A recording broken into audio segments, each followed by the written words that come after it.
In den Unruhen und aufflammenden Krisen der Welt von morgen findet sich Mark Brandis immer wieder im Brennpunkt der Ereignisse. Gefangen zwischen der Frage, ob er seinen Befehlen oder seinem Gewissen folgen sollte, für seinen Auftrag oder für die Menschen, die seinem Kommando anvertraut sind. Seine Mark Brandis-Bücher haben unzählige Jugendliche um ihr Taschengeld und zur Science-Fiction gebracht. Nikolai von Michalewski war Kaffeepflanzer, Kriegsberichterstatter, Taucher im Mittelmeer, Journalist und vor allem der Autor von 64 Büchern und über 500 Hörspielen und Features. Doch die Mark Brandis-Hörspiele hat er nicht geschrieben. Schauen wir uns doch nun einmal an, wie die harte Arbeit des Menschen aussieht, der aus den Büchern Hörspiele werden lässt.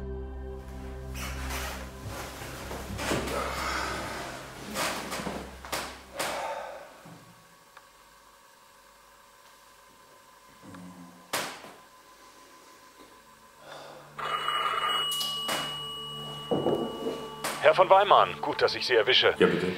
Sie sind mit den Änderungen durch? Ja, habe ich noch gemacht. Es geht um Folgendes. Die Dynamik zwischen dem Bordingenieur und dem Navigator entspricht nicht den Vorgaben der Zielgruppe. Wir würden da eine andere Sprache bevorzugen. Könnten Sie das noch machen? Kein Problem. Nicht, dass Sie das so kurzfristig noch in Schwierigkeiten bringt. Kein Problem, bekomme ich hin, werde ich Ihnen noch in den nächsten Stunden zuschicken. Vielen Dank. Wir erwarten Ihre Änderung. Gut. Oh.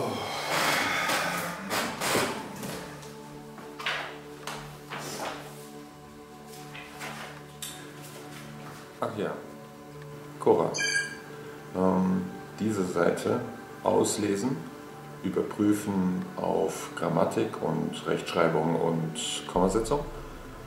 Die dramaturgischen Probleme, die wir gestern besprochen haben, zwischen Boganow und Torrente lösen und auf dem üblichen Wege übertragen. Verstanden. Danke.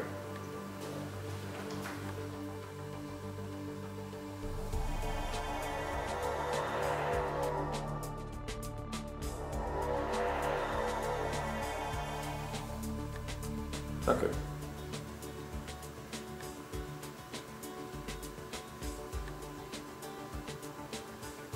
Na, das lässt sich doch mal sehen. Sehr schön. Verschlüsseln und an Folgenreich verschicken. Verstanden. Heute ist auf Kabellänge herangekommen und ist jetzt steuerbordseits über uns. Es ist die SK-633. Zeus, glaube ich. Danke, Lieutenant. Senden Sie Identifikationsaufforderung per Blinkspruch. Seien Sie vorsichtig, Brandis. Machst schon Schutz. Was macht denn? Der Kreuzer schießt auf uns! Waffensysteme sind getroffen. Identifikation. Schön wär's gewesen. Aber die Realität sieht anders aus. Der erste Schritt ist das Lesen und Notizen machen. Was lässt sich im Hörspiel am besten erzählen? Was sollte auf jeden Fall erzählt werden? Was kann gestrafft, was gestrichen werden? Was kann neu und anders werden als die bisherigen Hörspiele? Was ist die besondere Herausforderung? Was kann man neu hinzuerfinden, ohne den Geist der Vorlage zu verraten?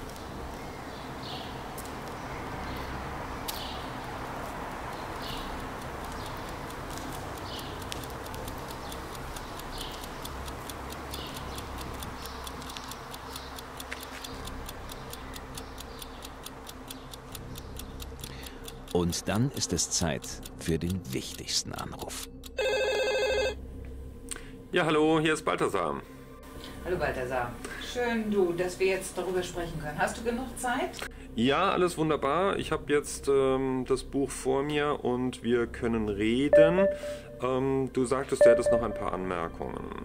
Ja, also ganz speziell jetzt zum Beispiel ist dir aufgefallen, so diese Sache mit der Schusseinrichtung, dieser automatischen Einrichtung.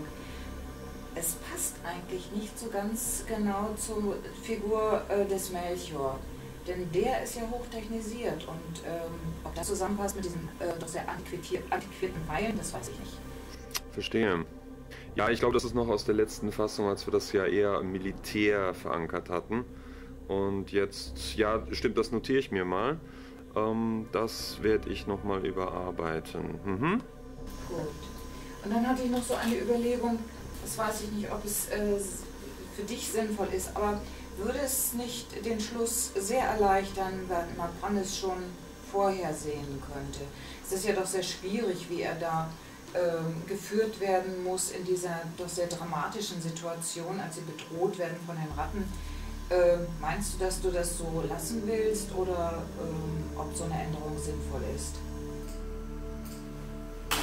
Und es wird wieder überlegt und umformuliert. Joachim und Balthasar arbeiten mit Blick auf die Umsetzung eng zusammen.